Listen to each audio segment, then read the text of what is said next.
Vamos lá então. Pelo sinal da Santa Cruz, livrai-nos Deus, nosso Senhor, dos nossos inimigos, em nome do Pai, do Filho e do Espírito Santo. Amém. Creio em Deus Pai, Todo-Poderoso, Criador do céu e da terra, e em Jesus Cristo, seu único Filho, nosso Senhor, que foi concebido pelo poder do Espírito Santo, nasceu da Virgem Maria, padeceu sob Pôncio Pilatos, foi crucificado, morto e sepultado, desceu à mansão dos mortos, ressuscitou ao terceiro dia, subiu aos céus, está sentado à direita de Deus Pai Todo-Poderoso, de onde há de vir a julgar os vivos e os mortos. Creio no Espírito Santo, na Santa Igreja Católica, na comunhão dos santos, na remissão dos pecados, na ressurreição da carne, na vida eterna. Amém. Pai nosso, que estais nos céus, santificado seja o vosso nome. Venha a nós o vosso reino. Seja feita a vossa vontade, assim na terra como no céu. O pão nosso de cada dia nos dai hoje. Perdoai-nos as nossas ofensas, assim como nós perdoamos a quem nos tem ofendido. E não nos deixeis cair em tentação, mas livrai-nos do mal. Amém. Vinde, Espírito Santo, enchei os corações dos vossos fiéis e acendei neles o fogo do vosso amor. Enviai o vosso Espírito e tudo será criado, e renovareis a face da terra. Oremos. Ó Deus, que instruístes os corações dos vossos fiéis com a luz do Espírito Santo, fazei que apreciemos retamente todas as coisas, segundo o mesmo Espírito, e gozemos sempre da sua consolação. Por Cristo, Senhor nosso. Amém. Ave Maria, cheia de graça, o Senhor é convosco. Bendita sois vós entre as mulheres, e bendito é o fruto do vosso ventre, Jesus. Santa Maria, Mãe de Deus, rogai por nós, pecadores, agora e na hora de nossa morte. Amém. Santo anjo do Senhor, meu zeloso guardador, se a ti me confiou a piedade divina, sempre me rege, guarda, governa e ilumina. Amém. Glória ao Pai, ao Filho e ao Espírito Santo, assim como era no princípio, agora e sempre, por todos os séculos dos séculos. Amém. Nossa Senhora da Consolação e Correia, sede vós a nossa salvação. São José, rogai por nós. Santo Agostinho, rogai por nós. Santa Mônica, rogai por nós. Santa Madalena de Nagasaki, rogai por nós. São Pio X, rogai por nós. Estamos reunidos em nome do Pai, do Filho e do Espírito Santo. Amém. Então, boa noite a todos. Teremos hoje, então, a nossa aula da perseverança, né? Essa aula é referente ao mês de outubro. Vale dizer, a perseverança tem acontecido sempre na última quinta-feira de cada mês, mas como a minha filha estava doente, né? A Ana Cecília, a menorzinha, aí a gente não teve a aula na última semana de outubro. Então, esse mês nós teremos duas aulas, a aula de hoje e na última, se Deus quiser, na última quinta-feira do mês, teremos a aula referente ao mês de novembro. E aproveito para avisar que ela está bem, graças a Deus, está recuperada, tá? 100%, praticamente 100%, e agradeço muito aí as orações de vocês. Eu acabei pedindo muitas orações, porque por mais que a bronquiolite não necessariamente seja uma doença grave, mas uma criança, mais ou menos da idade dela, faleceu de bronquiolite tem pouquíssimo tempo e foi realmente um drama que a família viveu e muita gente rezou por essa criança. Então, de alguma forma, preocupou muito, né? Quando a gente soube que ela estava com a mesma doença. Mas, graças a Deus, tudo caminhou bem. Então, a aula de hoje, bem assim no espírito do mês de outubro aqui no Brasil, em que a gente celebra as missões, né, o mês das missões, a gente vai falar da realidade do apostolado, tá? O apostolado do fiel leigo católico, ou como eu coloquei lá no grupo, a importância fundamental do apostolado para o fiel leigo. Então, o objetivo é que nós possamos refletir sobre a realidade do apostolado, mas como a gente tem feito aqui na Perseverança a cada mês, não apenas refletir teoricamente. A ideia é que possamos refletir de forma prática, concreta, e apliquemos nas nossas vidas de fiéis leigos a realidade do apostolado, ou seja, o que é o apostolado católico, em primeiro lugar, qual é a vocação do fiel leigo, em segundo lugar, e como o fiel leigo deve aplicar, né, ou viver a realidade do apostolado. Que lugar ocupa o apostolado na vida do fiel leigo? E para iluminar essa aula, como eu tenho feito em todas as aulas, eu escolhi aqui duas passagens da Sagrada Escritura, duas passagens do Evangelho. A primeira delas está no Evangelho de São Lucas, capítulo 5, versículos de 1 a 11. Lucas 5, versículos de 1 a 11 é aquela passagem da pesca milagrosa no Evangelho de São Lucas. Então vamos lá, Lucas 5, versículos de 1 a 11. Estando Jesus um dia à margem do lago de Genezaré, o povo se comprimia em redor dele para ouvir a palavra de Deus. Vendo duas barcas estacionadas à beira do lago, pois os pescadores haviam descido delas para consertar as redes, subiu a uma das barcas, que era de Simão, e pediu-lhe que a afastasse um pouco da terra, e sentado ensinava da barca o povo.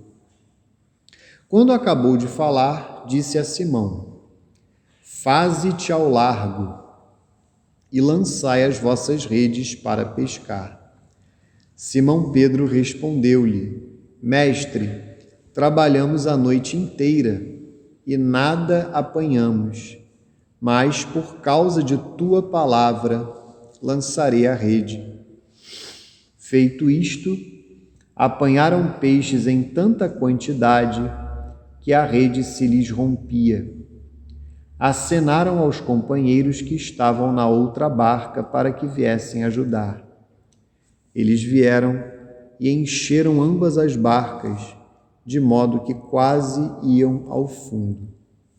Vendo isso, Simão Pedro caiu aos pés de Jesus e exclamou: Retira-te de mim, Senhor, porque sou um homem pecador. É que tanto ele como seus companheiros estavam assombrados por causa da pesca que haviam feito. O mesmo acontecera a Tiago e João, filhos de Zebedeu, que eram seus companheiros. Então Jesus disse a Simão: Não temas, doravante serás pescador de homens. E atracando as barcas à terra, deixaram tudo e o seguiram. Então, essa passagem aqui, de alguma forma, ela contempla toda a dinâmica do apostolado, porque o apostolado não começa com o doravante serás pescador de homens, daqui por diante, né? Doravante é daqui por diante serás pescador de homens. Não começa aí o apostolado. O apostolado começa na oração e deve começar na oração.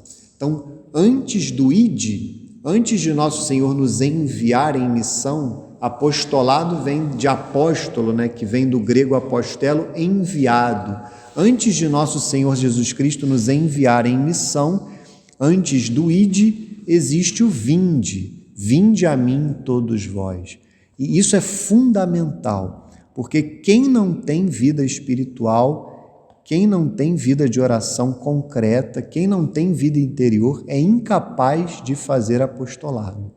O Evangelho diz, né, Nosso Senhor diz no Evangelho, se eu não me engano, de São Mateus, a boca fala do que o coração está cheio. Se o meu coração não está cheio de nosso Senhor Jesus Cristo, isso só é possível através da vida interior, de uma vida concreta de união com o nosso Senhor, eu serei incapaz de fazer apostolado real. Pode até ser que eu converta muitas pessoas, pode até ser que eu pregue bem, isso é possível, mas infelizmente não será apostolado, não será concreta missão, porque eu que devo primeiramente me salvar, né? Porque eu devo amar o próximo como a mim mesmo, né?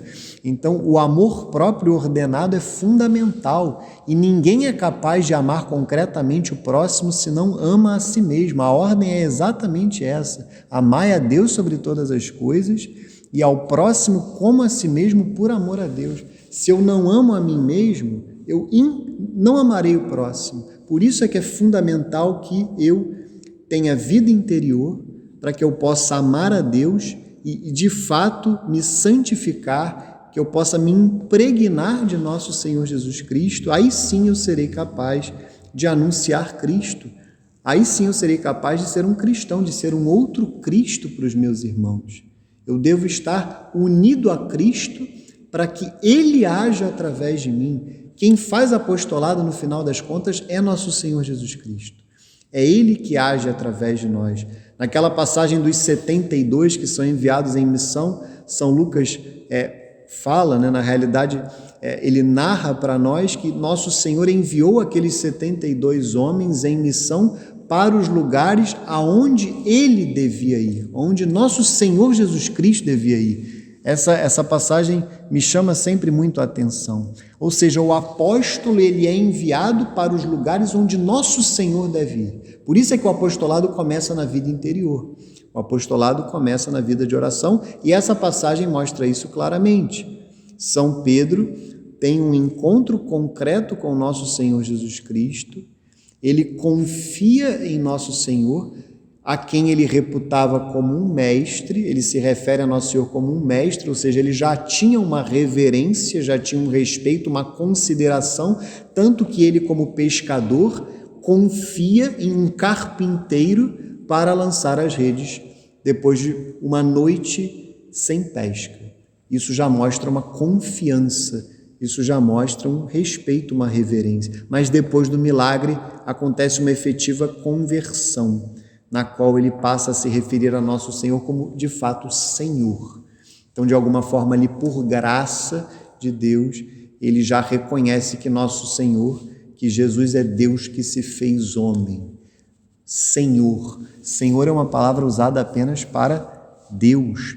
E ali, naquele momento, ele fala, né? Afasta-te de mim, porque sou um homem pecador, né? E é claro que ele não queria que nosso Senhor Jesus Cristo se afastasse, mas ele não se sentia digno, foi um ato de humildade. E a gente percebe de forma muito clara o encontro da miséria com a misericórdia. Nosso Senhor é a misericórdia e nosso Senhor acalma o coração de São Pedro, né? Naquele momento, Simão Pedro, não temas, doravante. Daqui por diante, aqui é que entra a dinâmica do ide, daqui por diante serás pescador de homens. E ao final, uma passagem até emocionante, esse último versículo, atracaram as barcas e eles deixaram tudo e o seguiram. Então essa passagem contempla a dinâmica completa do apostolado, o vinde a mim, a união com o nosso Senhor Jesus Cristo, e é fundamental que vocês entendam que o apostolado começa na vida interior e o ide, daqui por diante serás pescador de homens. E é evidente que o apóstolo ele deve deixar tudo para seguir nosso Senhor Jesus Cristo. E o deixar tudo, é claro, é o desapego. É o que Nosso Senhor fala nas bem-aventuranças no Evangelho de São Mateus: bem-aventurados os pobres em espírito, porque deles é o reino dos céus. É essa pobreza em espírito, esse desapego de todas as coisas. A nossa única riqueza deve ser nosso Senhor Jesus Cristo. Isto é o deixar tudo. E a segunda passagem da Sagrada Escritura está na conclusão do Evangelho de São Mateus, que é uma das minhas passagens prediletas de toda a Bíblia. É o capítulo 28 do Evangelho de São Mateus, versículos 16 a 20. Mateus 28, versículos 16 a 20. Vamos lá. Os 11 discípulos foram para a Galileia, para a montanha que Jesus lhes tinha designado. Quando o viram, adoraram-no. Entretanto, alguns hesitavam ainda, mas Jesus, aproximando-se, lhes disse: toda a autoridade me foi dada no céu e na terra. Ide, pois, e ensinai a todas as nações, batizai-as em nome do Pai, do Filho e do Espírito Santo, ensinai-as a observar tudo o que vos prescrevi. Eis que estou convosco todos os dias até o fim do mundo. Vejam que essa passagem, da mesma forma, ela contém a dinâmica do apostolado, só que de uma maneira diferente.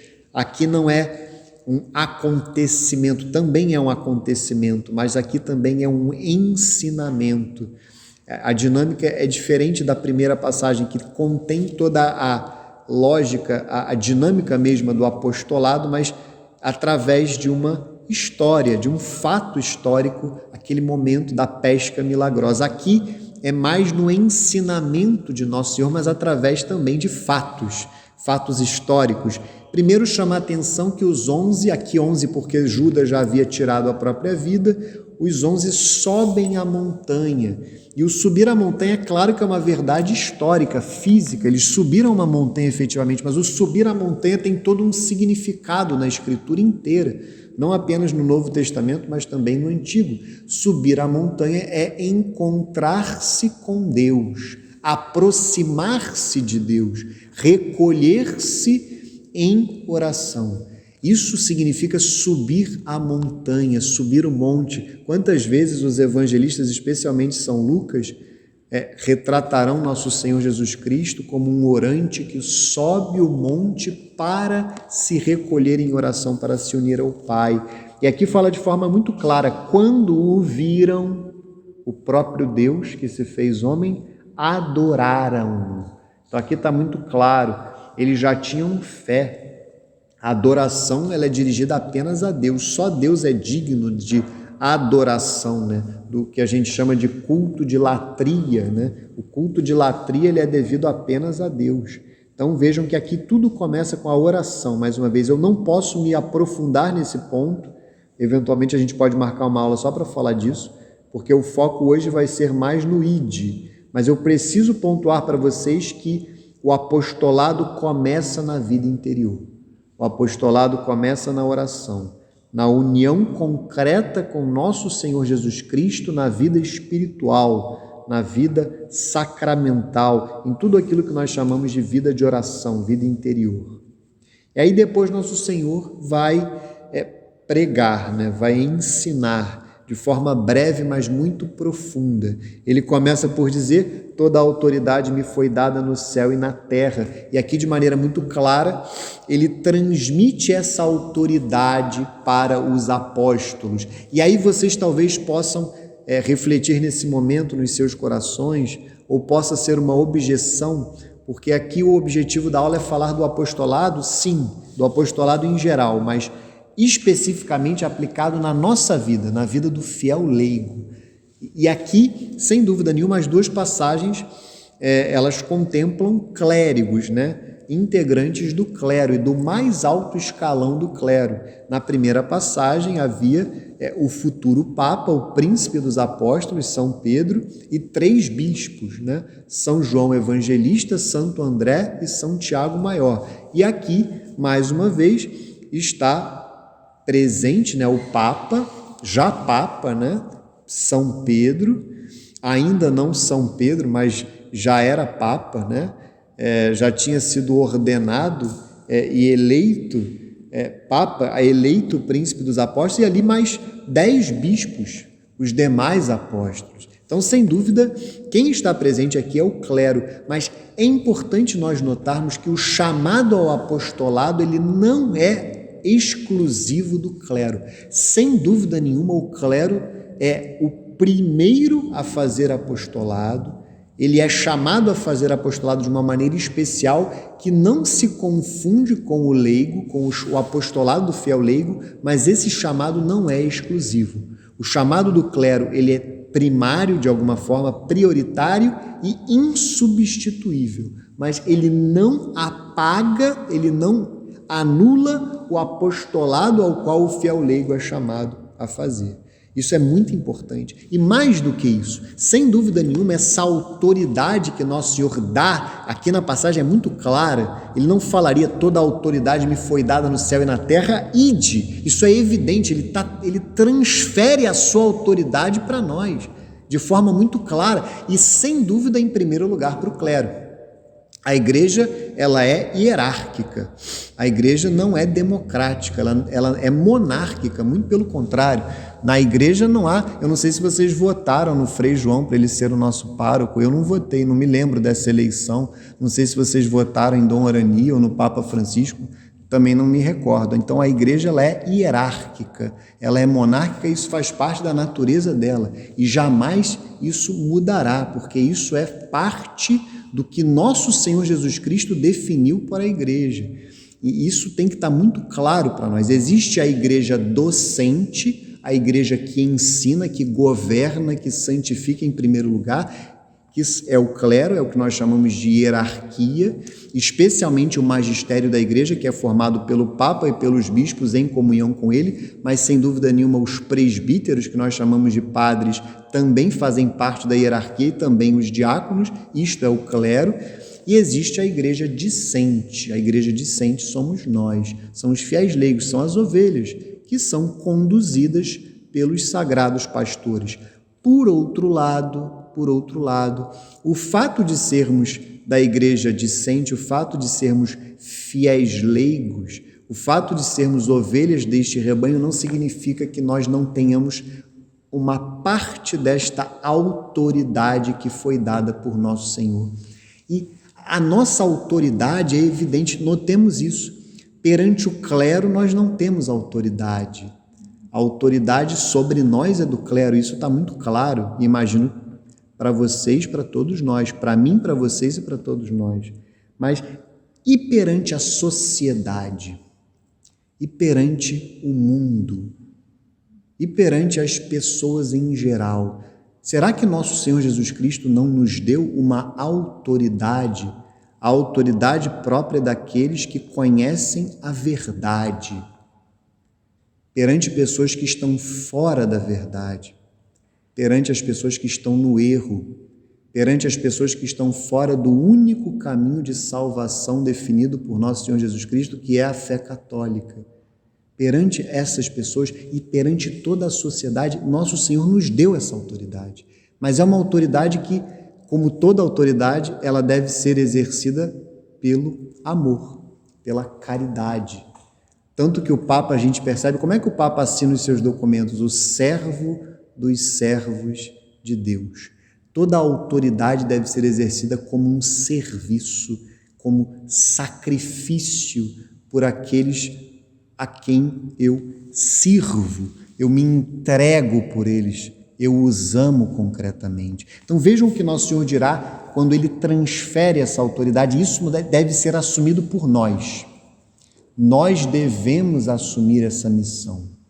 Tudo que está aqui, de claro, aplicado à vida de um fiel leigo. E depois ensinai a todas as nações.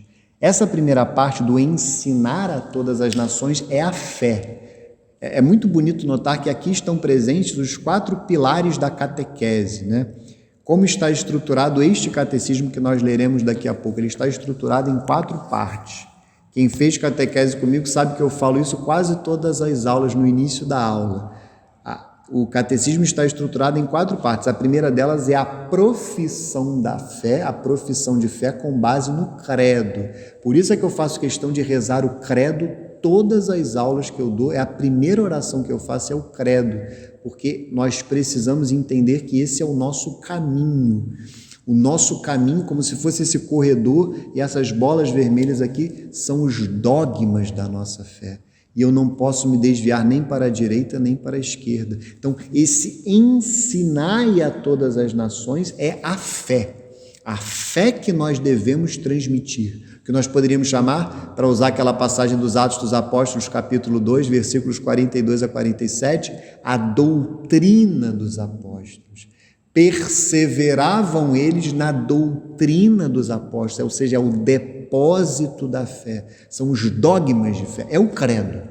Se alguém parar vocês na rua e perguntar qual é a sua fé, rezem o credo diante dessa pessoa. Aqui é o nosso caminho e é isso que eu devo ensinar às nações. Vejam que aqui é muito belo, porque a fé ela não deve ser ensinada apenas aos indivíduos, às pessoas individualmente consideradas. A fé deve ser ensinada às sociedades. Não apenas os indivíduos devem ser católicos, não apenas os indivíduos devem professar a fé católica.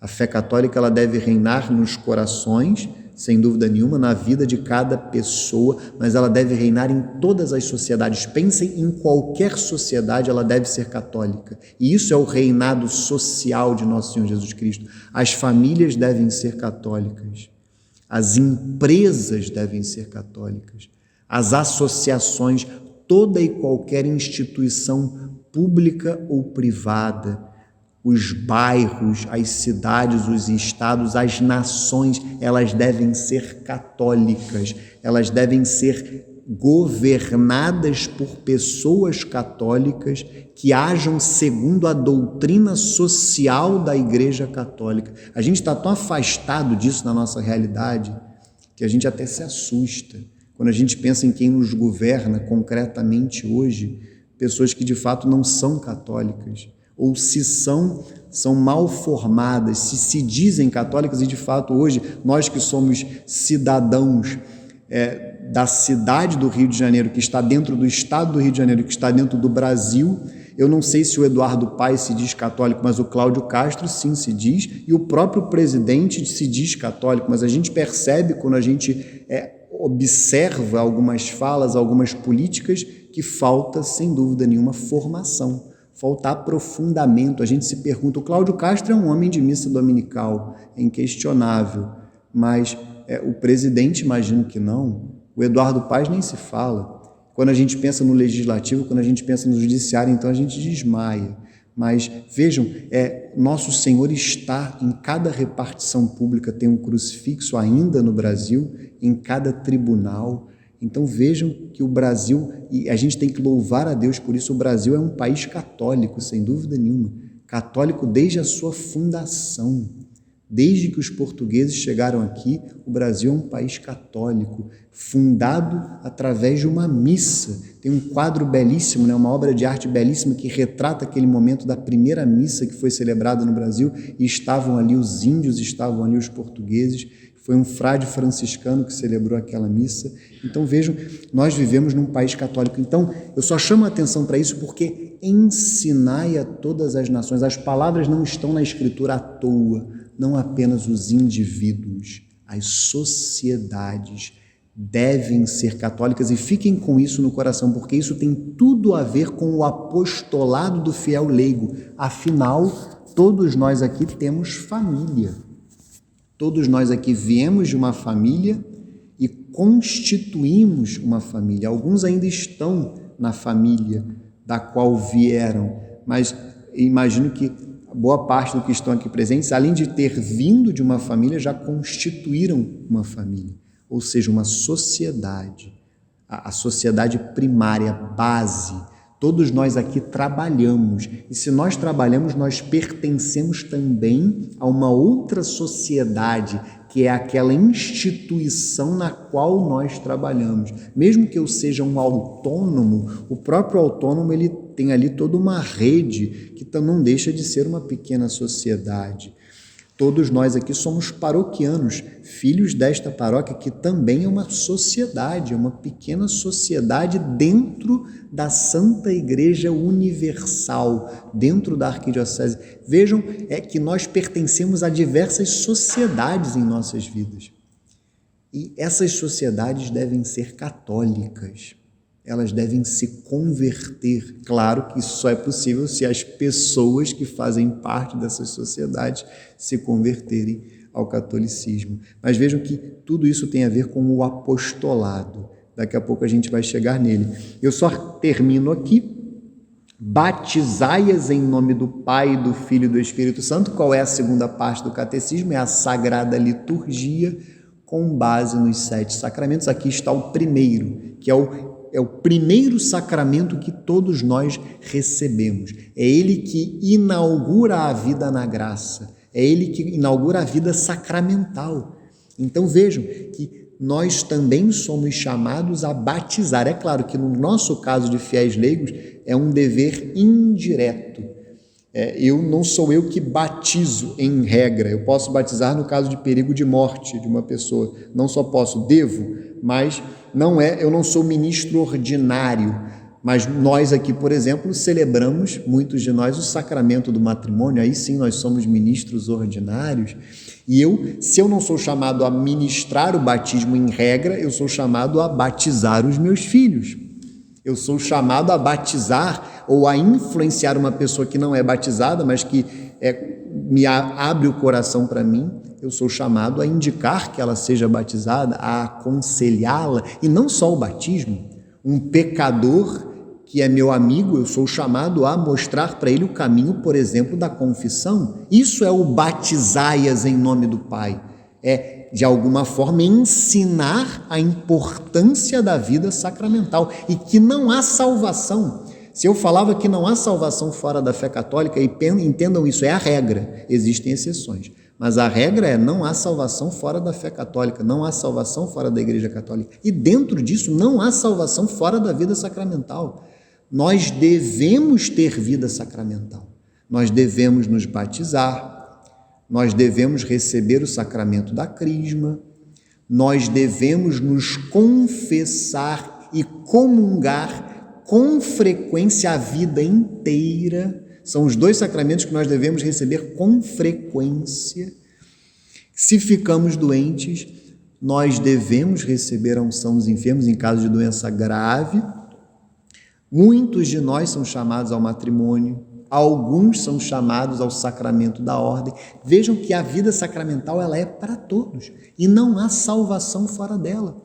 É através da vida sacramental que nós entramos na salvação que nosso Senhor Jesus Cristo nos deu na cruz. Não há como entrar nesta salvação, não há como ser alcançado pela cruz em regra sem os sacramentos. Por isso é que nós somos chamados a ensinar o caminho da vida sacramental. E vejam a terceira, olha que bonito, o terceiro pilar do catecismo. Ensinai-as a observar tudo o que vos prescreveu. O que é isso? É a moral. É a moral católica, que é a terceira parte do catecismo, com base nos 10 mandamentos. Então, nós também somos chamados, isso tudo é apostolado, a ensinar as pessoas a viverem de acordo com a fé católica. A moral nada mais é do que isso. É viver de acordo com a fé que nós professamos. E é claro que o caminho são os 10 mandamentos. Este é o caminho, este é o agir cristão. Então nós também somos chamados a educar nesse sentido. Educar as pessoas para o bem, especialmente aquelas, é evidente, que estão sob a nossa guarda, sob a nossa responsabilidade. A gente vai falar disso daqui a pouco. E, por fim, o último pilar do catecismo. Eis que estou convosco todos os dias até o fim do mundo. É claro, a oração. O último pilar é a oração cristã com base no Pai Nosso. Pai nosso que estais nos céus, santificado seja o vosso nome, venha a nós o vosso reino, seja feita a vossa vontade, assim na terra como no céu. Vejam aqui, eis que estou convosco todos os dias até o fim do mundo. Mais uma vez eu digo, o apostolado começa aqui, nessa união concreta com nosso Senhor Jesus Cristo, todos os dias, o pão nosso de cada dia nos dai hoje. Todos os dias nós devemos nos entregar em oração, nos unirmos a nosso Senhor Jesus Cristo, de preferência de manhã, de preferência antes do apostolado, antes de sairmos de casa como pescadores de homens, nós devemos nos unir a nosso Senhor para que Ele pense através de nós, cada pensamento seja dele, não nosso, Ele fale através de nós, cada palavra seja dele, não nossa, Ele haja através de nós, ou seja, tudo aquilo que pensarmos, falarmos e fizermos seja segundo a vontade de nosso Senhor Jesus Cristo. Que nós sejamos simplesmente instrumentos nas mãos dele, instrumentos nas mãos do Espírito Santo, como barros nas mãos do oleiro, como tem aquela imagem belíssima, eu não me recordo agora qual é o livro do Antigo Testamento, se eu não me engano é o livro do profeta Isaías. Nós somos barro na mão do oleiro. Aquela imagem, né? Não sei se vocês já viram, a gente vive numa sociedade tão tecnológica que a gente às vezes perde o contato com aquela imagem da pessoa que faz o vaso ali, né? Ela vai moldando o barro e este é o oleiro. Assim deve ser Deus conosco. Nós devemos ser aquele barro mole que Deus moldará com a sua graça, com a sua ação concreta em nós. E aí a gente chega no Catecismo da Igreja Católica. Encerramos aqui a Escritura, vamos entrar aqui no Catecismo, primeiro com a definição do que é o apostolado. O apostolado, ele é definido no Catecismo da Igreja Católica. E aí é importante, porque essa é a definição da igreja, da doutrina da igreja. Então, talvez vocês estejam a se perguntar desde o início da aula, mas o Pedro está falando de apostolado e eu não sei o que é apostolado. O que é, afinal, apostolado? Então, vamos ver o que a igreja diz a esse respeito, que aqui tem uma definição muito boa do que é o apostolado. Vamos lá. É o parágrafo 863 do Catecismo, aqui nessa edição grande é a página 248. Eu lerei os parágrafos 863 e 864 do Catecismo, 2 parágrafos, vamos lá. O apostolado, aqui, só para que vocês se situem, está na primeira parte do Catecismo, que é a profissão de fé com base no credo, no artigo relacionado à fé na Igreja Católica. E essa é a parte que fala que a igreja ela é apostólica. E aí vem o apostolado. O apostolado está dentro disto, desta propriedade da igreja.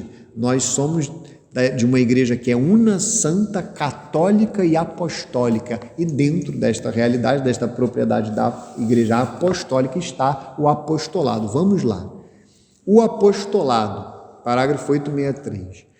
Toda a igreja é apostólica, na medida em que, por meio dos sucessores de São Pedro e dos apóstolos, permanece em comunhão de fé e de vida com sua origem.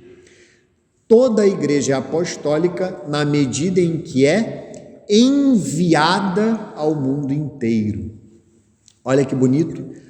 Todos os membros da igreja, ainda que de formas diversas, participam deste envio. A vocação cristã é também, por natureza, vocação ao apostolado. E aí vem a definição. Denomina-se apostolado toda a atividade do corpo místico que tende a estender o reino de Cristo a toda a terra. Essa é a definição de apostolado que está no Catecismo. O apostolado é toda a atividade do corpo místico, ou seja, da igreja, que tende a estender o reino de Cristo a toda a terra. E percebam, primeiro, todo todos os membros da igreja são chamados a fazer apostolado. Eles participam do envio em missão. A vocação cristã é, por natureza, a vocação ao apostolado. Por isso é que aquele termo que foi apresentado, por exemplo, no documento de Aparecida, o discípulo missionário, não que não seja importante falar discípulo missionário, mas de alguma forma é um pleonasmo, entre aspas, né? É uma repetição de ideias, que é boa, porque isso é necessário quando a gente vai ensinar algo. Todo discípulo, por natureza, ele é missionário. Todo fiel católico, ele é chamado, ele tem uma vocação ao apostolado, que é essa atividade ordenada, atividade da igreja ordenada a estender o reino de Cristo a toda a terra, a fazer com que o reino de Cristo alcance toda a terra, todas as pessoas, todas as instituições. O que significa isso, afinal? Converter as pessoas à fé católica. Um teólogo da libertação, por exemplo, dirá que estender o reino de Cristo a toda a terra é simplesmente implantar o socialismo em todos os países para que os pobres sejam felizes. E não é isso. Estender o reino de Cristo não é uma realidade material, não é material, é espiritual, é converter as pessoas à fé católica. Entendam que toda pessoa é chamada a ser católica. Eu não posso partir de outro pressuposto. Toda pessoa que vocês conhecem, absolutamente toda pessoa, ela é chamada a ser católica. Se vocês são chamados a serem católicos, se eu sou chamado a ser católico, se a fé católica é a verdade sobre Deus, sobre o homem, sobre o mundo, como é que o meu irmão que está aí fora não é chamado a ser católico? Como é que as pessoas com quem eu convivo não são chamadas? Então, qual é a minha atitude? E aí reflitam, façam esse exame de consciência agora, interior silencioso. Quando alguém aí fora diz para vocês que não é católico, ou vocês sabem que aquela pessoa não é católica, qual é a atitude interior de vocês? Não é exterior. Eu não me refiro ao que vocês falam para essa pessoa. Eu me refiro ao que vocês sentem por essa pessoa. Uma pessoa que diz para vocês que é evangélica, que é protestante, ou pior, uma pessoa que diz para vocês que é espírita, que frequenta a Umbanda, o Candomblé, uma pessoa que diz para vocês que é budista, que é hinduísta, uma pessoa que diz para vocês que é ateia, judia, muçulmana, o que vocês sentem nesse momento? Indiferença? Indiferença é falta de amor. E, infelizmente, eu preciso dizer para vocês, com dor no coração, muitas pessoas hoje dentro da igreja, não apenas fiéis leigos, mas clérigos, caíram no indiferentismo religioso. E isso é algo gravíssimo. O que é o indiferentismo religioso? É dizer que todas as religiões levam a Deus. Todas as religiões são de Deus e levam a Deus, de modo que eu sou indiferente quanto à religião das pessoas. Não importa se elas são católicas ou não, e isso é inadmissível para um fiel católico. Um fiel católico não pode agir assim. Isso é falta de amor, isso é falta de caridade. E o que essas pessoas falam é tão perverso que elas invertem o jogo e elas dizem que ser amoroso com quem não crê é ser indiferente. Indiferença, pelo amor de Deus, indiferença não é amor. O amor é você se preocupar com o outro.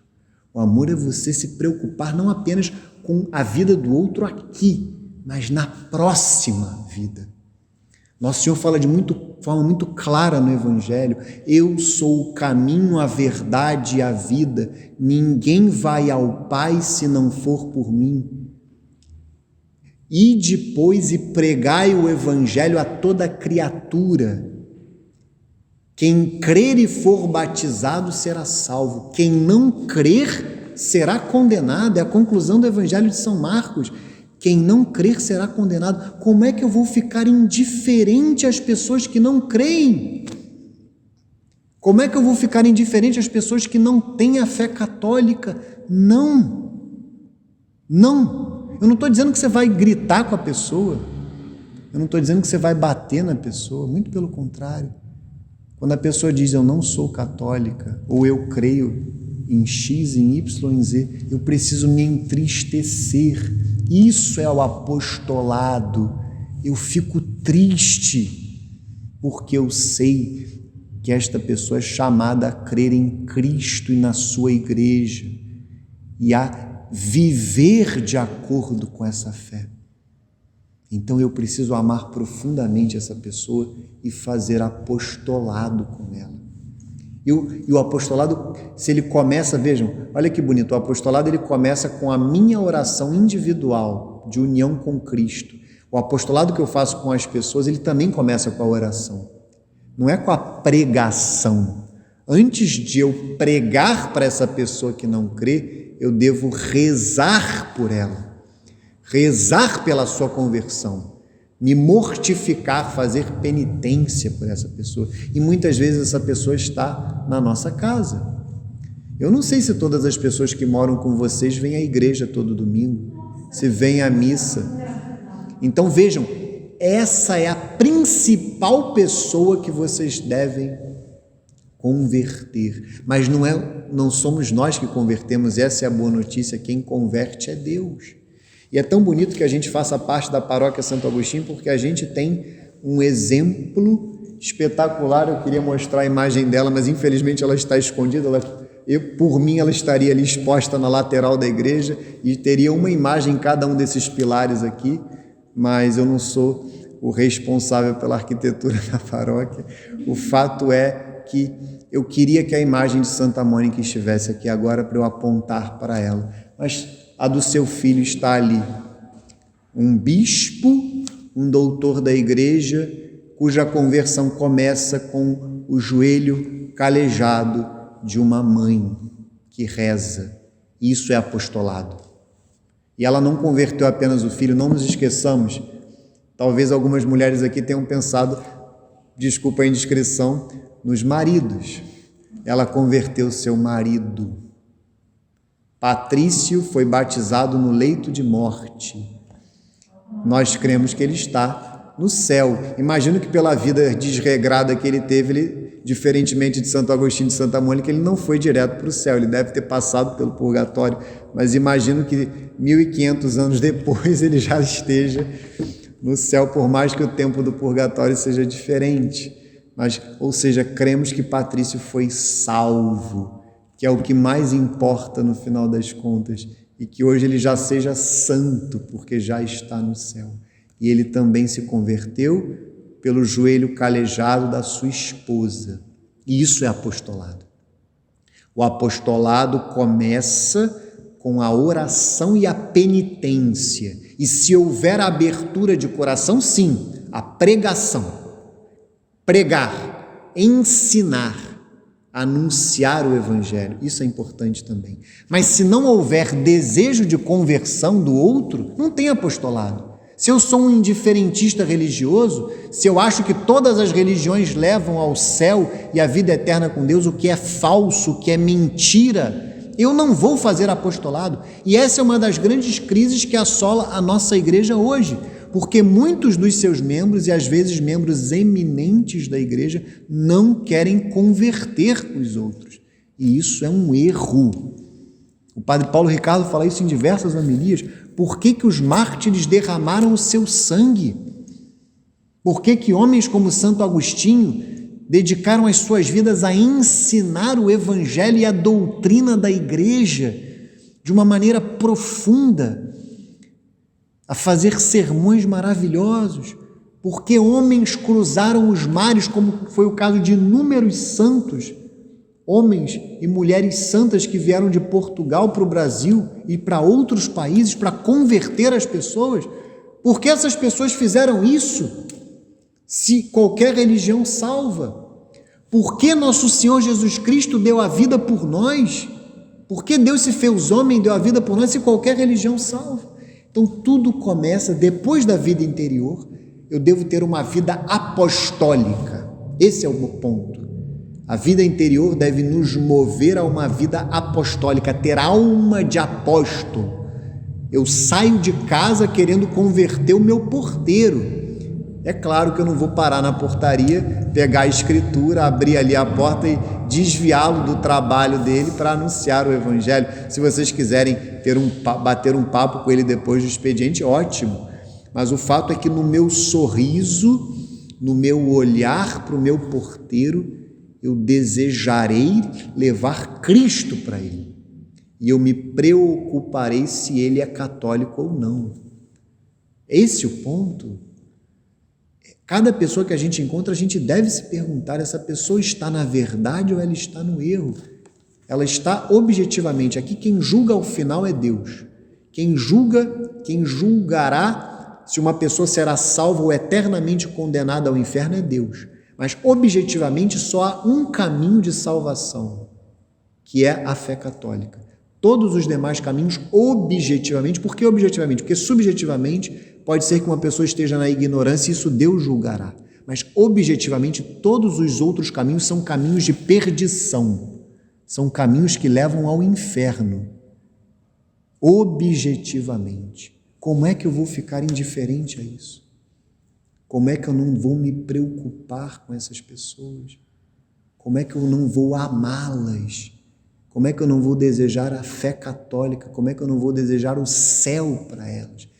Essa é a alma de apóstolo. Leiam a vida dos santos. Os santos viviam para converter as pessoas. Os santos viviam para levar as pessoas para o céu. A questão é que não somos nós que fazemos isso, porque parece uma tarefa hercúlea, que nos amedronta, que nos esmaga, e de fato seria. Lembrem-se do que eu acabei de ler na Escritura. Eis que estou convosco todos os dias até o fim do mundo. Quem age é Deus, quem converte é Deus, mas Ele quer que nós sejamos instrumentos da sua obra, da sua graça. Vamos continuar aqui, porque, vejam, ainda estamos na definição de apostolado, daqui a pouco a gente vai se aprofundar e vai chegar na missão do fiel leigo. Sendo Cristo enviado pelo Pai, a fonte e a origem de todo o apostolado da Igreja, é evidente que a fecundidade do apostolado, tanto dos ministros ordenados, o clero, como dos leigos, depende de sua união vital com Cristo, união de vida com Cristo. De acordo com as vocações, os apelos da época e os dons variados do Espírito Santo, o apostolado assume as formas mais diversas, mas é sempre a caridade, aurida sobretudo na Eucaristia, que é como que a alma de todo o apostolado. Vejam, quem ama faz apostolado, quem não ama é um indiferente. Quem não se preocupa com a conversão dos outros não ama. E quantos membros da igreja hoje se arvoram como grandes caridosos, grandes amorosos, mas são grandes indiferentes, que desprezam as pessoas, que já perderam a fé, infelizmente, no final das contas. E aí a gente agora se aprofunda nessa realidade. Agora a gente vai falar da missão e da missionariedade da igreja. Vamos lá, são os parágrafos 849 a 851 do Catecismo. E aqui o Catecismo vai falar para nós desta missão da igreja que é missionária. A igreja ela é católica. Se a gente ali estava na parte que diz que a igreja é apostólica, agora a gente está na parte que é católica. O que significa a palavra católica? Universal. E isso tem vários significados, mas um deles é que todas as pessoas, como eu já falei, são chamadas a serem católicas. A igreja ela é para todos. Não há nenhuma pessoa sequer que não seja chamada ao catolicismo. Por isso é que está escrito aqui a missão uma exigência da catolicidade da igreja. Afinal, se a igreja é católica, se ela é universal, se todos são chamados a serem católicos, a missão ela é uma exigência da catolicidade, é uma consequência da catolicidade. Se ela é católica, ela é missionária. Por isso é que discípulo missionário é um pleonasmo de alguma forma, é um subir para cima, descer para baixo. Mas entendo que muitas pessoas falam de discípulo, nós temos que ser discípulos, nós temos que ser missionários, mas no final elas nem sabem o que é missão.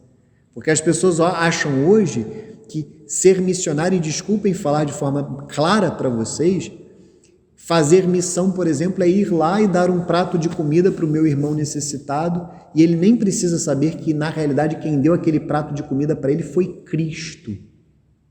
Entendam isso. Se eu dou um prato de comida para alguém, se eu dou uma esmola aqui no sinal, tem um rapaz tão simpático que eu passei por ele hoje, mas eu estava sem qualquer dinheiro, eu acho que é Valber o nome dele, é um que não tem um dos braços, ele é tão simpático aquele moço, Wagner, exatamente.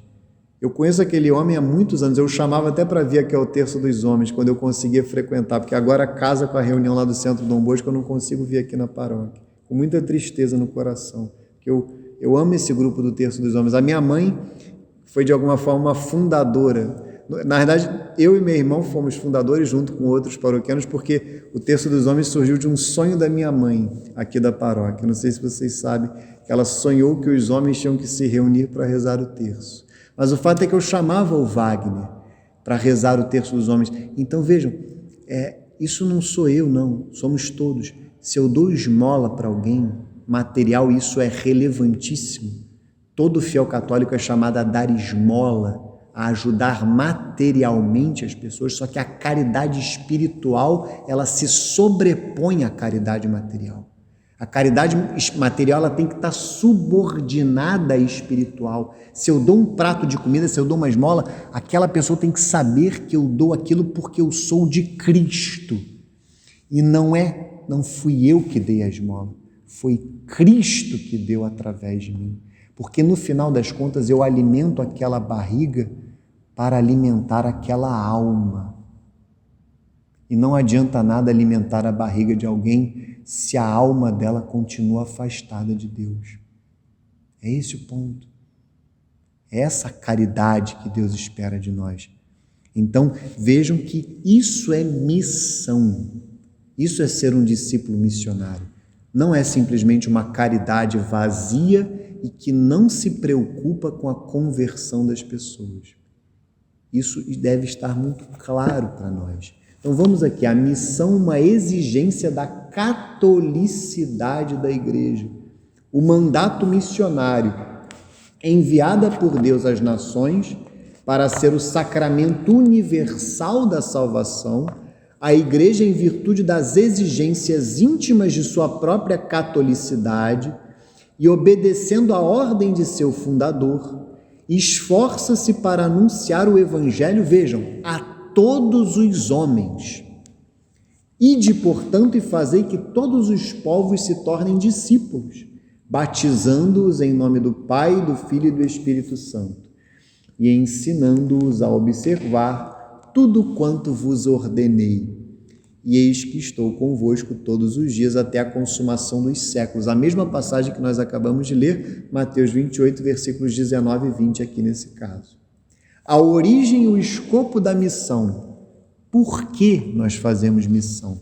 O mandato missionário do Senhor tem sua fonte última no amor eterno da Santíssima Trindade. A igreja peregrina é, por sua natureza, missionária, pois ela se origina da missão do Filho e da missão do Espírito Santo, segundo o desígnio de Deus Pai. E o fim último da missão não é outro senão fazer os homens participarem da comunhão que existe entre o Pai e o Filho em seu espírito de amor. O que é isso? O fim da missão é o céu. O fim da missão é a vida eterna com Deus no céu. A origem da missão é Deus, é a Santíssima Trindade. Vejam que o catecismo está a afirmar que quando nós somos missionários, quando nós fazemos apostolado, nós participamos da missão do Filho e do Espírito Santo. O que nosso Senhor Jesus Cristo fez durante a sua vida pública? Ele pregou, ele anunciou o Evangelho, ele amou, ele converteu as pessoas.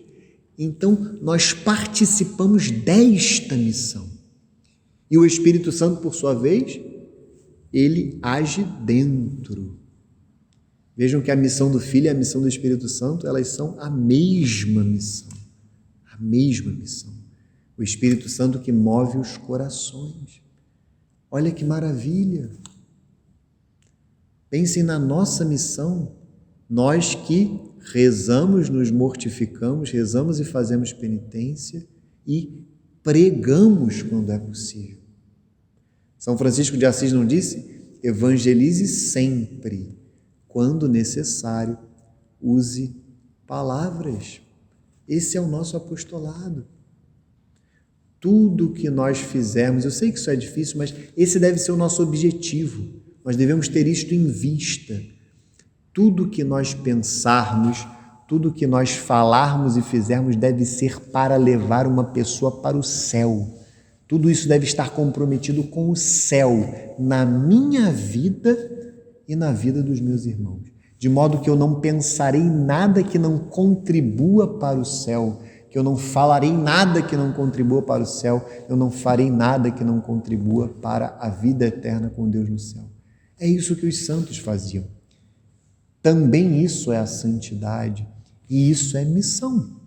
Então vejam que os santos eles estavam em um estado permanente de missão, porque eles viviam para levar as pessoas para Deus. Eles viviam para buscar a união com Deus e, consequentemente, eles levavam constantemente as pessoas para Deus, porque eles estavam impregnados de nosso Senhor Jesus Cristo. Nosso Senhor transborda da vida dos santos, transborda no olhar deles, transborda na voz, nos gestos, e é isso que nós devemos buscar com o nosso apostolado também. Agora, o motivo da missão é do amor de Deus, olha que bonito, é do amor de Deus por todos os homens, é o parágrafo 851, que a igreja sempre tirou a obrigação, vejam que não é uma opção, é uma obrigação e a força de seu elan missionário. Aí vem essa frase belíssima da segunda carta de São Paulo aos Coríntios, capítulo 5, versículo 14, pois o amor de Cristo nos impele. O Padre Paulo gosta muito de citar essa passagem, né? Ele fala em latim, né? Caritas Christi urget nos. O amor de Cristo nos impele, nos move. É o amor de Cristo que nos move. Vocês estão aqui hoje nessa noite, não estão lá vendo o belíssimo jogo do meu time lá, Botafogo e Ponte Preta, o líder da Série B, né? Se tem algum vascaíno aqui, né? Tomou de 4-0 no último domingo.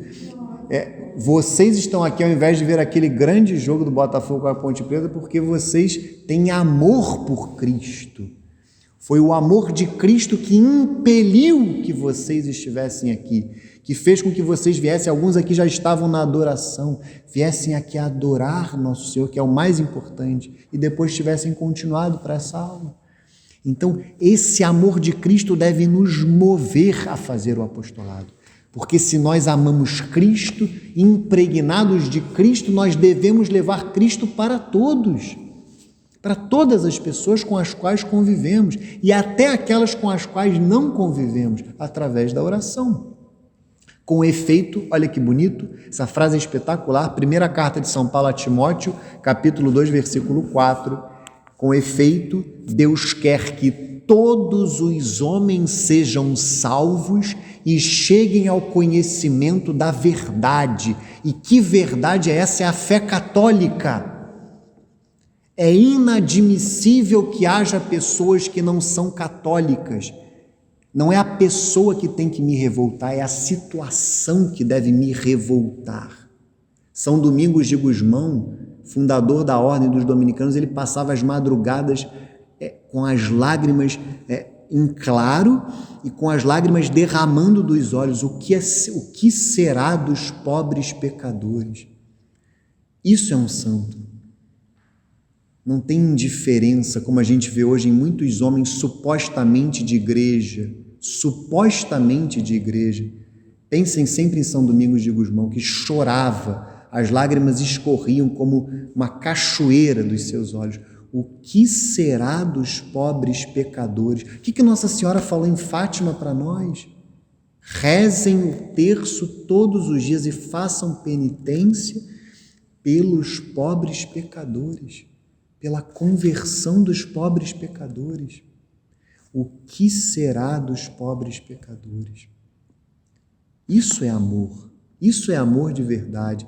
Deus quer que todos os homens sejam salvos e cheguem ao conhecimento da verdade. Se a gente inverter, Deus quer que todos os homens sejam católicos e se salvem ao final. É isso que Deus quer. Deus quer a salvação de todos pelo conhecimento da verdade. Olha só, a salvação está na verdade. Eu sou o caminho, a verdade e a vida. Ninguém vai ao Pai se não for por mim. Os que obedecem à moção do Espírito de verdade já estão no caminho da salvação. Mas a igreja, a quem esta verdade foi confiada, deve ir ao encontro de seu anseio, levando-lhes a mesma verdade. Ela tem de ser missionária porque crê no projeto universal de salvação. Projeto universal, Deus quer que todos sejam salvos. E aí eu me recordo da passagem que nós lemos, aquela multidão que comprimia Nosso Senhor na passagem da pesca milagrosa. Ele teve que subir no barco porque havia uma multidão que o comprimia. Então ele sobe na barca para pregar. Essa foi a razão, digamos, física do ato, mas é claro que havia muito mais além disso. Havia muito mais, principalmente converter São Pedro. A multidão, essa multidão que comprime Nosso Senhor são as pessoas que estão aí fora. São as pessoas da família de vocês que ainda não vivem como católicos, mesmo que eventualmente digam que professam a fé católica. Essas pessoas são essa multidão que está à procura da verdade, mas muitas vezes erram nessa busca, como o nosso pai Santo Agostinho errou durante anos de sua vida, ele que já procurava a verdade. É claro que existem diversos tipos de pessoas, existem as pessoas que são indiferentes à verdade, existem as pessoas efetivamente que são más, que são maliciosas. Essas pessoas talvez estejam entre as mais difíceis de converter, mas existem muitas pessoas que de fato estão sinceramente na busca do bem, na busca da verdade, mas erram o alvo. O Padre Paulo também falava que em hebraico pecado é ratá. Ratá é justamente errar o alvo. A pessoa busca a felicidade onde ela não está. Isso é o pecado. Não foi isso que a serpente disse para Eva no pecado original? Vós sereis como deuses, conhecedores do bem e do mal. Então o pecado é esse errar o alvo. Quantas pessoas são como essa multidão que está à espera de Cristo? E muitas vezes nós é que anunciaremos o Evangelho para elas. Ou elas lerão o Evangelho nas nossas vidas, com o nosso testemunho autêntico de fé. E aí agora, na última meia hora de aula, finalmente nós chegamos na parte prática da aula, quando falaremos da vocação do fiel leigo, que está entre os parágrafos 898 e 900 do Catecismo. Aqui a gente já está numa outra parte do mesmo artigo de fé sobre a igreja, que fala da vocação do fiel leigo. Ou seja, o que é próprio de um fiel leigo? Qual é a vocação própria de um fiel leigo? 898 a 900. Isso é muito importante, tá, gente? Porque hoje na igreja há uma tentação que é a tentação do clericalismo, mas não é clericalismo ponto, é a clericalização do leigo. muitos leigos estão deixando de desempenhar o seu principal papel na igreja porque estão agindo como supostos clérigos, estão negligenciando as realidades que eles devem iluminar em primeiro lugar para se dedicar a atividades que são importantes, mas na vida de um fiel leigo são secundários. Isso é muito... E eu falo isso em primeiro lugar para mim. Em primeiro lugar para mim, porque eu jamais posso negligenciar a minha família, o meu trabalho e a minha vida social. Entendo, vida social não é ir para o baile funk, né? Porque hoje as coisas estão tão confusas que eu preciso dizer isso. Vida social não é passear no shopping. Eventualmente haverá momentos de lazer, isso é muito salutar. Não no baile funk, é evidente. Ali é um lugar que não pertence a Deus, né? Pertence ao inimigo de Deus, desculpa falar assim. Mas o fato é que o lazer é importante. Mas quando eu falo aqui vida social, aí eu começo a falar de forma prática. O apostolado do fiel leigo ele se desenvolve em 3 eixos. Esses são os 3 eixos do nosso apostolado de fiéis leigos: família, trabalho e sociedade. Vida familiar, vida profissional, vida laboral e vida social. É nesse âmbito que deve se desenvolver em primeiríssimo lugar o apostolado, a vida apostólica de um fiel leigo, católico. Então, olha que bonito que o catecismo vai dizer sobre a vocação dos leigos, olha que maravilha. A gente precisa sair daqui renovado e enviado em missão por Nosso Senhor e pela Igreja. Olha que bonito. Aqui a gente vai ler um trecho da Lumen Gentium, que é uma constituição dogmática do Concílio Vaticano II sobre a Igreja. É o número 31 da Lumen Gentium, é uma parte muito boa, espetacular. Vamos lá. É específico dos leigos, por sua própria vocação, procurar o reino de Deus, exercendo funções temporais e ordenando-as segundo Deus. A eles, portanto, cabe de maneira especial iluminar e ordenar de tal modo todas as coisas temporais, às quais estão intimamente unidos, que elas continuamente se façam e cresçam segundo Cristo e contribuam para o louvor do Criador e Redentor. Isso é espetacular. Em primeiríssimo lugar, o leigo ele não é chamado a exercer funções clericais. E eu falo isso para mim. Aqui eu estou de alguma forma, nesse momento eu estou de alguma forma a desempenhar uma função que não é própria de um fiel leigo. Eu estou aqui a desempenhar uma função que é própria de um clérigo, porque eu estou numa igreja ensinando a doutrina da igreja para vocês. O catequista por excelência é o clérigo.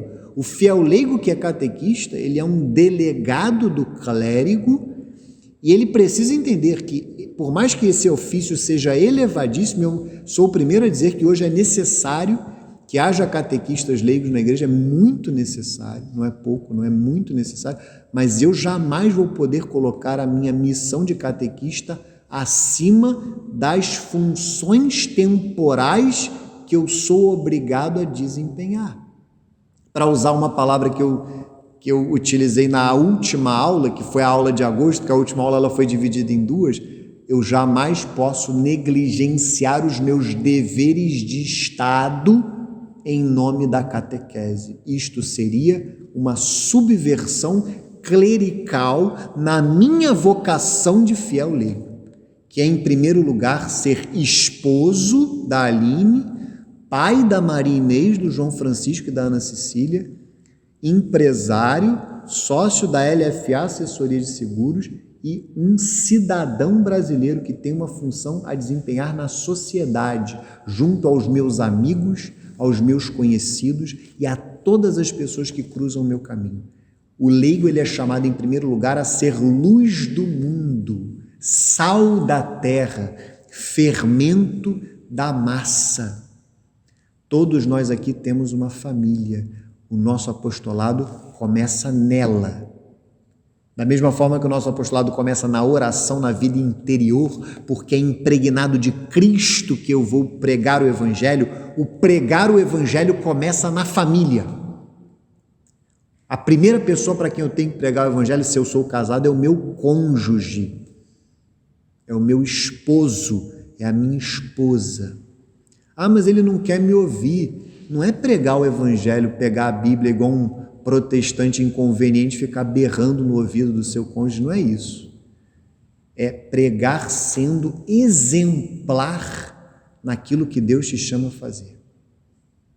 Tendo uma vida exemplar, que não é por exterioridade, não. É buscar fazer tudo com a máxima perfeição, para que o outro veja o amor que há na minha vida e aí ele alcance Cristo através da minha vida exemplar, por amor a Deus e por amor a Ele.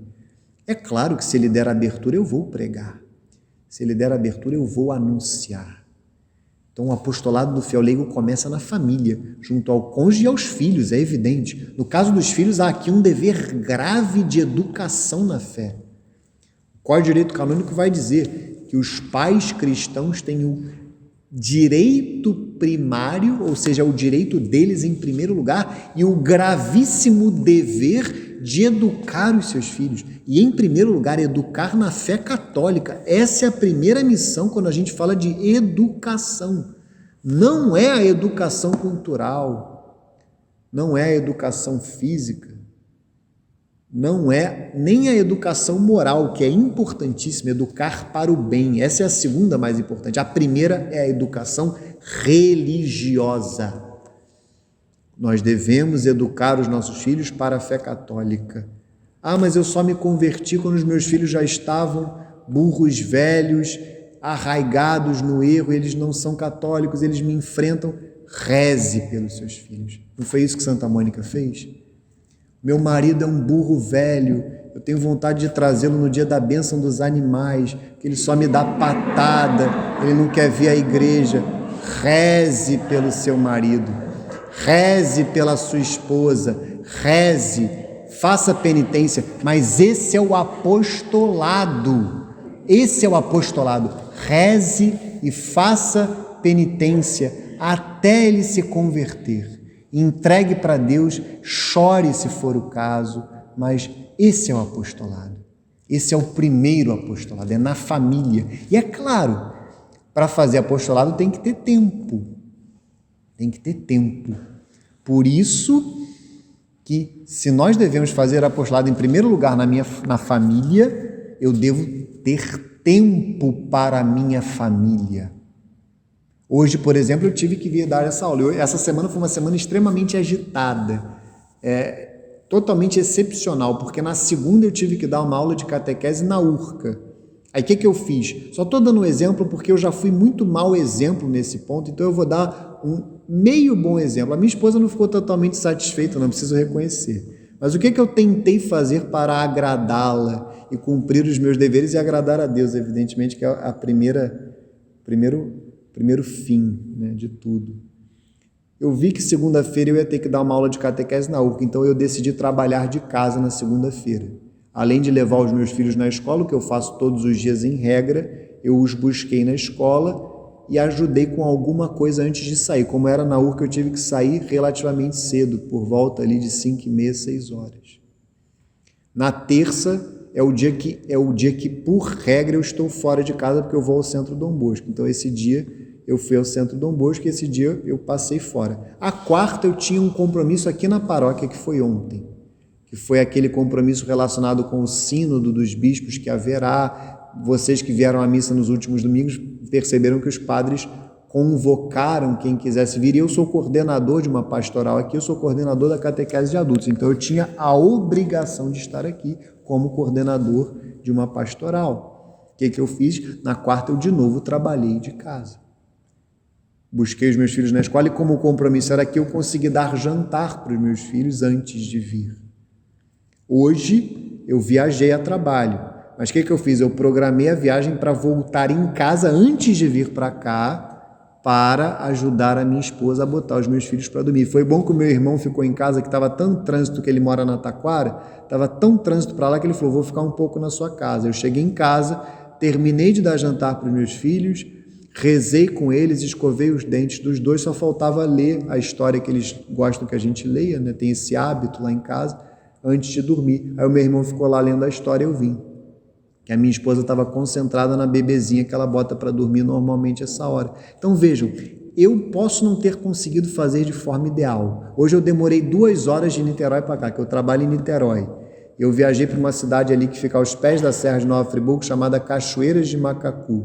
Visitei alguns clientes ali, depois visitei alguns clientes em Itaboraí, deixei o meu funcionário em Niterói com o meu irmão, voltei dali que eu esperava levar 1 hora para chegar em casa, eu levei 2. Então eu cheguei depois do que eu gostaria, não foi do jeito que eu queria, não foi perfeito, mas eu dei o que eu podia dar. Mas para que isso? Para ordenar essa parte aqui do meu apostolado, que é apostolado, eu estou aqui para converter vocês. Eu não estou aqui a troco de nada, eu vou lá falar umas abobrinhas, não. Eu estou aqui para falar o que Deus quer que eu fale e o que Deus quer que vocês ouçam através de mim, para a conversão de vocês e para o céu na vida de vocês. Isso aqui é apostolado, mas esse apostolado ele é secundário. O primeiro apostolado é a família. E dessa forma atrapalhada, difícil, cheio de intercorrências, foi isso que eu procurei fazer. Eu trabalhei hoje o dia inteiro. Lá em casa, eu que trabalho fora. A gente tem uma estrutura lá em casa mais tradicional, que não é obrigatória. Mas quem trabalha fora sou eu, a minha esposa trabalha muito mais do que eu dentro de casa. Que a dona de casa é quem mais trabalha sempre. Então ela trabalha muito mais do que eu dentro de casa. E se dedica ao lar e à educação dos nossos filhos. Ela renunciou a um trabalho fora para cuidar dos filhos e da casa. Algo muito louvável. E eu tenho o dever de sustentar materialmente a minha casa. E isso é apostolado. Então eu trabalhei hoje o dia inteiro. Então vejam, isso é apostolado. Eu não estou no meu trabalho, eu preciso com o meu trabalho, aí a gente pode falar da santificação do trabalho. O que é a santificação do trabalho? Eu acabei de falar da família, eu estou falando aqui de forma muito prática com vocês.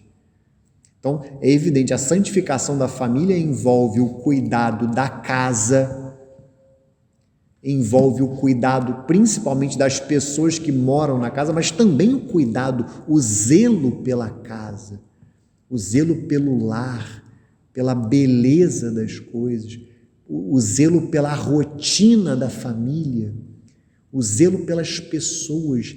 É isso que deve nos mover. Como está a fé da nossa família? Como está a fé das pessoas que moram? Como está a minha fé? Porque se a minha fé, se a minha vida de fé estiver fraca, dificilmente eu terei forças para alimentar a fé daqueles que moram comigo. Então vejam que tudo isso é o apostolado doméstico. Tudo isso, o apostolado doméstico passa por tudo. As tarefas mais simples do lar, o lavar uma louça, o varrer o chão, o ornamentar a casa, decorar a casa, tudo isso é apostolado. Tudo isso deve ser para a maior honra e glória de nosso Senhor Jesus Cristo dentro das nossas casas. E no trabalho. Isso vale tanto para a dona de casa como para quem trabalha fora. Eu devo santificar o trabalho. O que é isso? Primeiro é santificar o trabalho em si, a atividade. Aquela atividade deve ser santificada, deve ser santa, que consiste justamente em fazer tudo com a máxima perfeição possível, que nada mais é do que dar o nosso melhor. Eu devo dar o meu melhor. O que eu posso fazer de melhor, eu farei. Mas não é só santificar o trabalho, a atividade laboral, o ofício. Eu devo santificar, ou melhor, eu devo me santificar através do trabalho. O meu trabalho, as minhas atividades devem me aproximar de Deus e não me afastar. E isso é unidade de vida. Eu não devo estar unido a Deus apenas na igreja ou mesmo na família. Eu saio para trabalhar unido a Deus e permaneço unido a Deus no meu trabalho e o meu trabalho me aproxima de Deus. Então, santificar o trabalho, se santificar através do trabalho e, por fim, santificar os outros através do meu trabalho. Então, o meu trabalho, ele deve santificar as pessoas que trabalham comigo ou que são alvo do meu trabalho. Os meus colegas de trabalho, os meus sócios, os meus empregados, os meus clientes devem se aproximar de Deus graças ao meu trabalho, a simpatia que eu atendo os meus clientes, a disponibilidade, às vezes uma palavra que remeta a Deus. Deus te abençoe, fique com Deus. Isso faz uma diferença enorme. O seu cliente vê que você tem fé, o seu empregado. É claro que se você é dono da empresa, como é o nosso caso, que eu trabalho numa empresa que o meu pai fundou, é mais fácil. Lá na empresa tem crucifixo na parede, tem imagens. O meu sonho é dar catequese para os meus empregados, mas ainda não consegui convencer o meu pai disso.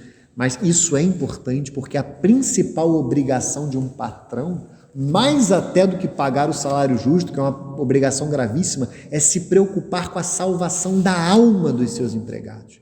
Eu tenho que me preocupar. Será que os meus empregados estão a caminho do céu ou estão a caminho do inferno? Eles estão em estado de graça? Eles se confessam? Eles vão à missa aos domingos? Eu tenho que me preocupar com isso. É claro que eu não posso obrigá-los, eu não posso ir além do que a abertura dos corações deles permite. Ainda mais com essa legislação trabalhista perigosíssima que a gente tem aqui no Brasil, que é paternalista em excesso, isso é evidente, e também um ambiente totalmente laico, né? É o maldito Estado laico, que é uma aberração da natureza, porque o Estado, a sociedade, ela tem que ser católica, não laica. O Estado laico é um Estado ateu. Então, vejam que as realidades temporais, a gente falou aqui das funções temporais, hoje as realidades temporais estão fora das mãos de Deus. Deus foi expulso das realidades temporais. O que o fiel leigo tem que fazer? Ele tem que exercer funções temporais, como diz a Lumen Gentium, e ordená-las a Deus, exercê-las segundo Deus, impregnar as realidades temporais de Deus. Cada pensamento, cada palavra, cada ato meu deve ser uma luz que se projeta sobre a sociedade. Então vejam, família, trabalho, sociedade. O que está dentro da sociedade? A própria paróquia está dentro da sociedade. Os meus amigos, a vida de lazer, tudo isso está dentro do que nós chamamos de vida social. Tudo que não se enquadra na realidade, tudo que não se enquadra na vida familiar e na vida laboral, na vida profissional, é vida social. E esta vida social deve ser santificada, deve ser ordenada a Deus, deve me levar a Deus. E olha que bonito. Então o fiel leigo estará a todo momento atento como ele pode fazer para levar as pessoas para Deus, santificar cada momento. Pensem no dia de vocês hoje, concretamente, o que vocês fizeram desde que vocês acordaram. Saibam que todos esses momentos que vocês viveram hoje e os momentos que vocês vão viver daqui para frente, todos esses momentos devem ser de Deus. E isso é o apostolado ao qual o fiel leigo é chamado a fazer em primeiro lugar. Porque o fiel leigo, como a gente vai ler agora, ele está na linha de frente da igreja. Pensem na igreja como um exército. Quem são os generais desse exército? Pensem numa guerra. Como é que a guerra se desenvolve normalmente? Não é que o general, eventualmente, o general muitas vezes está no campo de batalha, mas em muitos momentos o general ele fica atrás, ele fica na parte estratégica. O líder do exército, ele estuda aquela batalha, ele estuda o oponente, ele desenvolve uma estratégia e ele prepara os seus soldados para ganhar aquela guerra, porque afinal faz todo sentido que o general seja resguardado, porque se você mata o general de um exército, você vai matar aquele exército. Eles vão perder totalmente a organização, eles vão perder a estratégia e eles vão morrer. Por isso é que ele deve ser... Isso é o clero. O clero, o que o clero faz? O clero nos santifica. O clero nos ensina. O clero prega para nós. Mas faz todo sentido que o clero tenha uma proteção. É que hoje isso está tão... infelizmente hoje... Boa parte do clero quer se confundir com os leigos, em muitos sentidos. Isso é uma influência protestante dentro da igreja. O que é o pastor protestante? O que Lutero fez com o sacerdócio? Ele destruiu o sacerdócio. O pastor é um homem casado com filhos, que é simplesmente um funcionário da igreja, é um servidor. Não é isso um sacerdote, não é isso um clérigo, não é isso um religioso. Padre Paulo cita um romance romeno que diz: o sacerdote não é um homem, é o sacrifício de um homem que se une ao sacrifício de Deus. Olha que bonito. Vejam que o clero nos santifica, nós nos confessamos com o clero, ele prega para nós, ele celebra a missa, ele nos ensina na catequese, ele dirige as nossas almas e ele está presente na sociedade, sem dúvida nenhuma. Quantos clérigos ao longo da história iam para as praças pregar o evangelho? Quantos santos fizeram isso? E inquestionavelmente, mas o clero não vai conseguir chegar em todos os rincões, não conseguirá chegar em todos os corações. O clero não estará 24 horas por dia na minha casa, mas eu estarei. Eu sou a linha de frente, eu sou o soldado desse exército que é a igreja, que, impregnado de Cristo, levará Cristo a todos os lugares, a todas as pessoas, a todos os ambientes. Nós somos os soldados de Cristo, que devem levar Cristo para tudo e todos. E é isso que está escrito aqui. Vamos lá. Parágrafo 899 do Catecismo. A iniciativa dos cristãos leigos é particularmente necessária quando se trata de descobrir, de inventar meios para impregnar as realidades sociais, políticas e econômicas com as exigências da doutrina e da vida cristãs.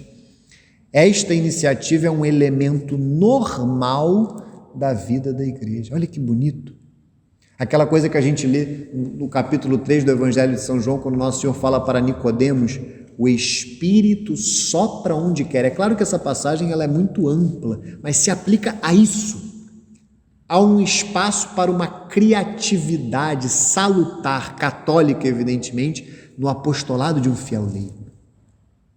Vocês perceberão isso nas vidas de vocês, nos mais diversos âmbitos das vidas de vocês. Como é que vocês farão apostolado? Eu posso pegar um santinho que está ali na porta da igreja e distribuir para os meus empregados e distribuir para as pessoas com quem eu trabalho.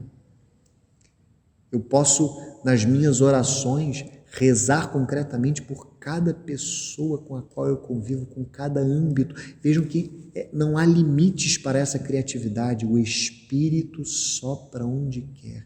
Peçamos a Deus essa graça de sermos apóstolos, criativos, católicos e criativos. E aí vem a questão da linha de frente, que é uma palavra do Papa João Paulo II, São João Paulo II, citando Pio XII, na letrinha pequena aqui. Os fiéis leigos estão na linha mais avançada da vida da igreja. Graças a eles, a igreja é o princípio vital da sociedade humana.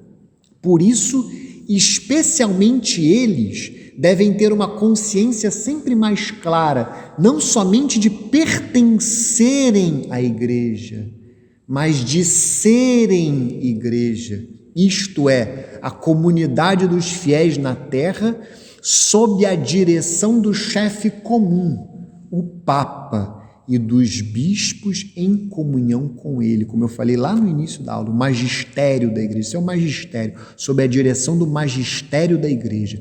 Eles são a igreja, diz o Papa. Nós somos a igreja. E o clero conta conosco para sermos igreja onde o clero não pode estar.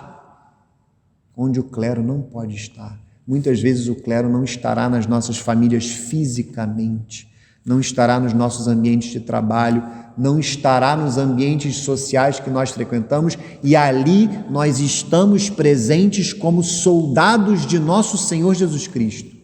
E ali nós estamos presentes para sermos apóstolos, enviados em missão para converter as pessoas e os ambientes a Cristo, ordenar todos os ambientes e todas as pessoas para Cristo, para o Evangelho, para a vontade de Deus.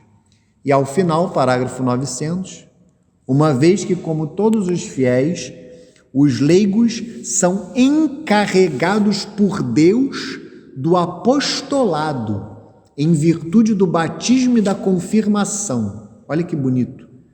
Quantos de vocês, não fizeram a catequese de adultos e foram crismados, nesta igreja? Então, pelo batismo e pela confirmação, todos, todos vocês, um está a caminho, de ser crismado, mas vocês todos são alunos da catequese de adultos. Tive a honra de ser catequista de vocês, alguns diretamente, outros indiretamente, mas eu acho até que todos indiretamente. Que interessante isso, Eu não fui catequista diretamente de nenhum de vocês, mas é uma turma que muito me alegra de eu ser agora catequista diretamente na perseverança.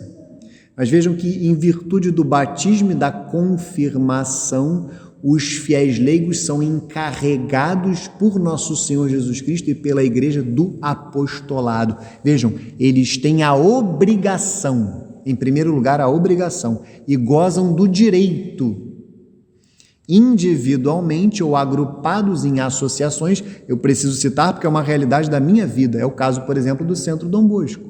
Aqui está muito claro. Individualmente ou agrupados em associações. O que é o Centro Dom Bosco? Nada mais é do que uma empresa, entre aspas, porque empresa, ela objetiva lucro, Ela é uma associação civil, sem fins lucrativos, mas é uma empresa de apostolado.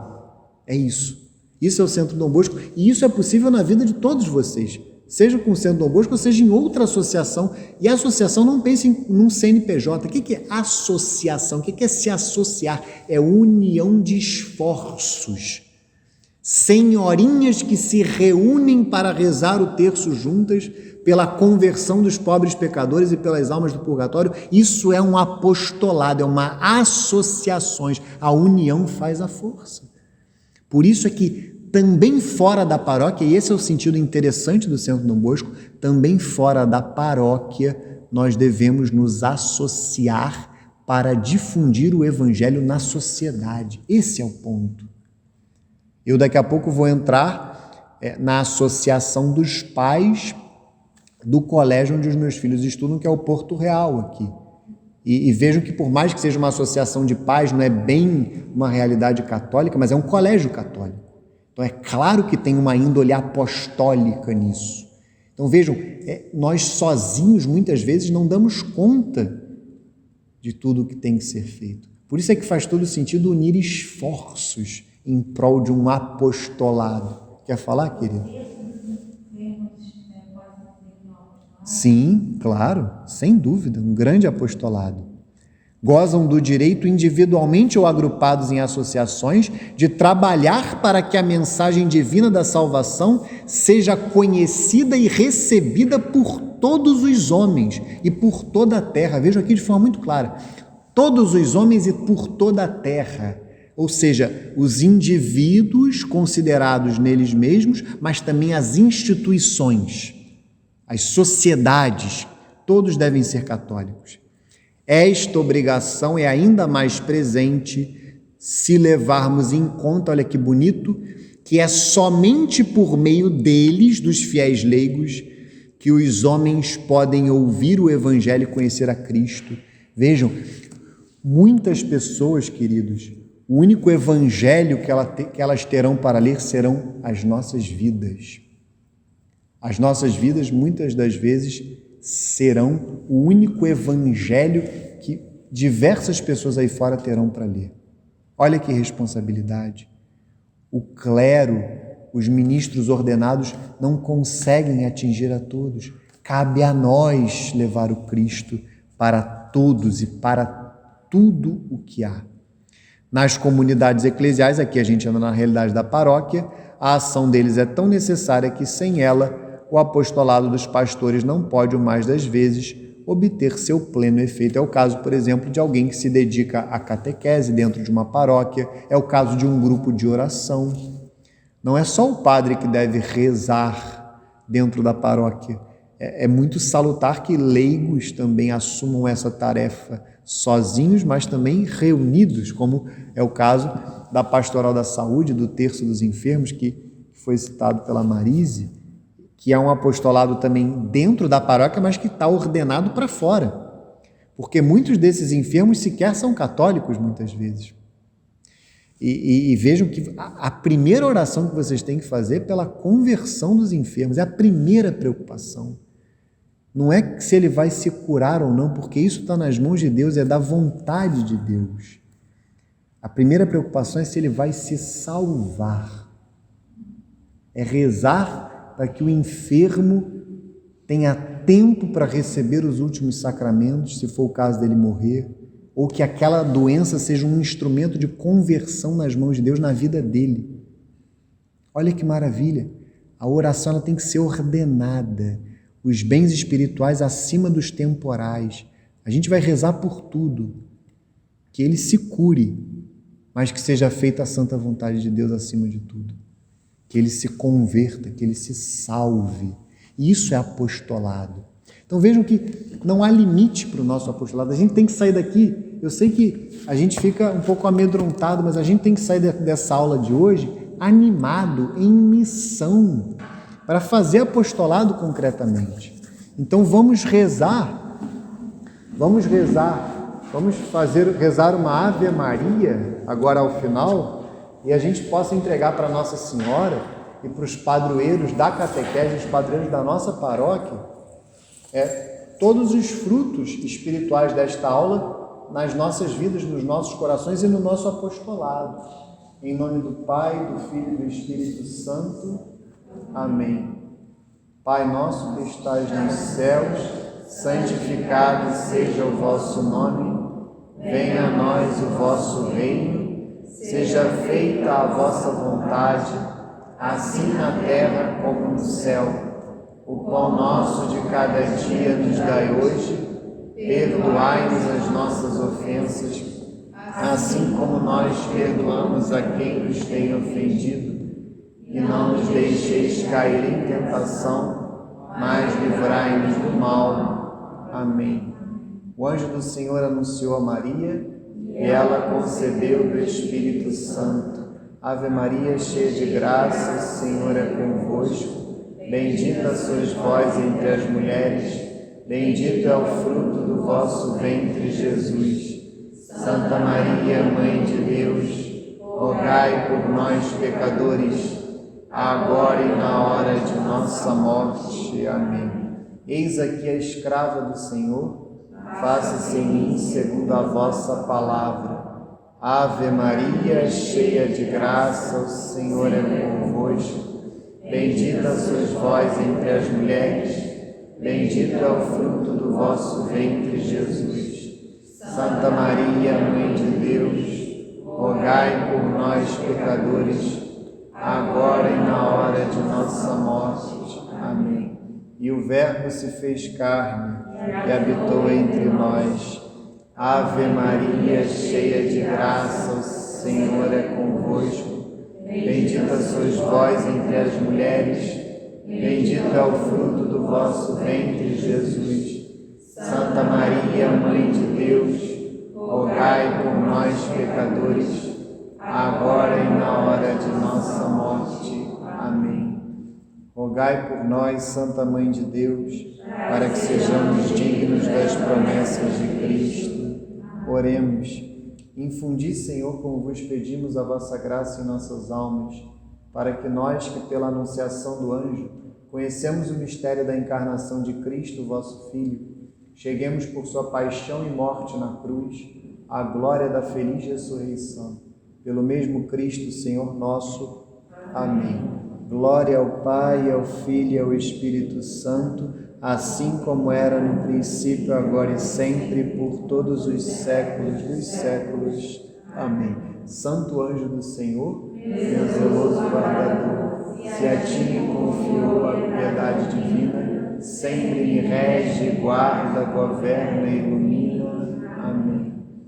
Nossa Senhora da Consolação e Correia, sede vós a nossa salvação. São José, rogai por nós. Santo Agostinho, rogai por nós. Santa Mônica, rogai por nós. Santa Madalena de Nagasaki, rogai por nós. São Pio X, rogai por nós. Estivemos e sempre estaremos unidos e reunidos em nome do Pai, do Filho e do Espírito Santo.